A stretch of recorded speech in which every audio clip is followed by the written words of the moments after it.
हमारी आज की पीढ़ी चरण छूने के पीछे के साइंटिफिक और आध्यात्मिक लॉजिक से उतनी फेमिलियर है जितने के पुराने लोग थे। हम सबकी ये ड्यूटी है कि हम अपनी संस्कृति को आने वाली पीढ़ी को पास ऑन करें। एक बात बोलूं, अपने बच्चों को चरण छूने के फायदे बता दीजिए और फिर देखिए वो कितने दिल से छुएंगे आपके चरण। बताएंगे ना? Please right in the comment box yes. Radhe से पहले तो इस वीडियो को सबके साथ शेयर करें ताकि ज्यादा से ज्यादा लोग चरण स्पर्श के लाभ को जान सकें। अपने से बड़ों का अभिनंदन करने के लिए चरण छूने की परंपरा सदियों से चली आ रही है।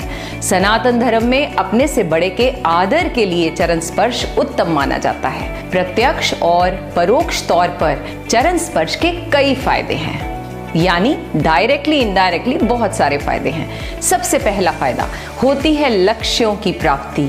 इसका मनोवैज्ञानिक पक्ष है, यानी साइकोलॉजिकल पक्ष है कि जिन लक्ष्यों की प्राप्ति को मन में रखकर बड़ों को प्रणाम किया जाता है उस लक्ष्य को पाने का फल मिलता है। तो इसलिए घर से बाहर निकलते हुए अपने से बड़ों के पैर जरूर छूकर जाया करें और पैर छूते हुए आप क्या करने जा रहे हो जरूर बताएं।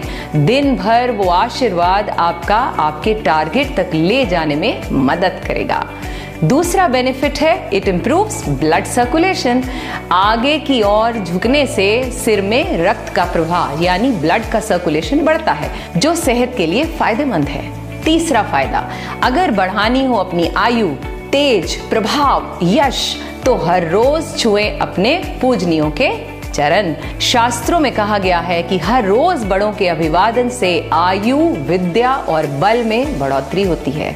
आपका यश हर तरफ बढ़ने लगता है। चौथा फायदा है विनम्रता का सूचक है ये।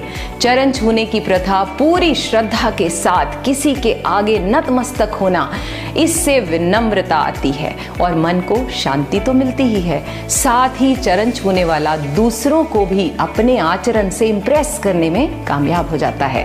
पांचवा फायदा आध्यात्मिक और मानसिक यानी मेंटल ग्रोथ करनी हो तो छूने होंगे चरण।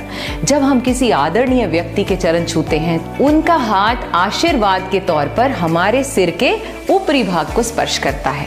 इससे उस पूजनीय व्यक्ति की पॉजिटिव एनर्जी आशीर्वाद के रूप में हमारे शरीर में प्रवेश करती है। छठा फायदा है अनलिमिटेड एनर्जी पाने के लिए छूने होंगे चरण।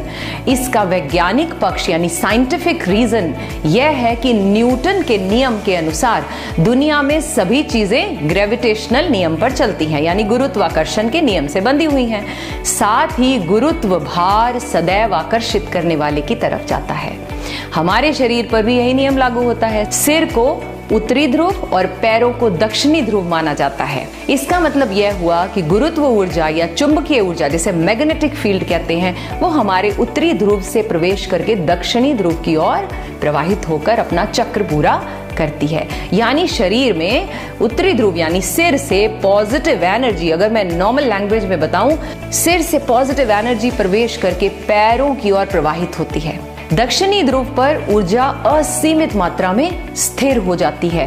पैरों की ओर ऊर्जा का केंद्र बन जाता है। पैरों से हाथों द्वारा इस ऊर्जा को ग्रहण करने को ही चरण स्पर्श कहते हैं। सिंपल भाषा में जब भी चरण स्पर्श करें तो दूसरों के आदरणीय जो भी आपके बड़े हैं उनके अंगूठे को स्पर्श करें, क्योंकि वहां पर उनकी एनर्जी स्टोर हो जाती है। 7वां फायदा शो करता है हमारा कल्चर, हमारे वर्चूज। चरण स्पर्श और चरण वंदना भारतीय संस्कृति में सभ्यता और सदाचार का प्रतीक है। 8वां फायदा माना जाता है कि पैर के अंगूठे से भी शक्ति का संचार होता है, जैसे कि मैंने अभी कहा। मनुष्य के पांव के अंगूठे में भी ऊर्जा प्रसारित करने की शक्ति होती है। 9वां फायदा बुरे वक्त को भी पलटने की ताकत रखती हैं ये दुआएं और बड़ों का आशीर्वाद। मान्यता है कि बड़े बुजुर्गों के चरण स्पर्श नियमित तौर पर करने से कई प्रतिकूल ग्रह भी अनुकूल हो जाते हैं। बुजुर्गों के दिल से निकली दुआओं से आप वो सब भी पा सकते हैं जो शायद आपकी किस्मत में भी नहीं है। 10वां फायदा पता है, यह एक प्रकार का सूक्ष्म व्यायाम भी है। पैर छूने से शारीरिक कसरत तो होती ही है। झुककर पैर छूने से, घुटनों के बल बैठकर प्रणाम करने से या साष्टांग दंडवत से शरीर फ्लेक्सिबल बनता है। 11वां फायदा क्या है? कम होगा हमारा अहम यानी अहंकार और बनेंगे हम हम्बल। प्रणाम करने का एक फायदा यह है कि इससे हमारा अहंकार कम होता है। इन्हीं कारणों से बड़ों को प्रणाम करने की परंपरा को नियम और संस्कार का रूप दे दिया गया है। लेकिन ध्यान रहे, केवल उन्हीं के चरण स्पर्श करना चाहिए जिनके आचरण ठीक हो। चरण और आचरण के बीच भी सीधा संबंध है। So stay humble, stay blessed. धन्यवाद।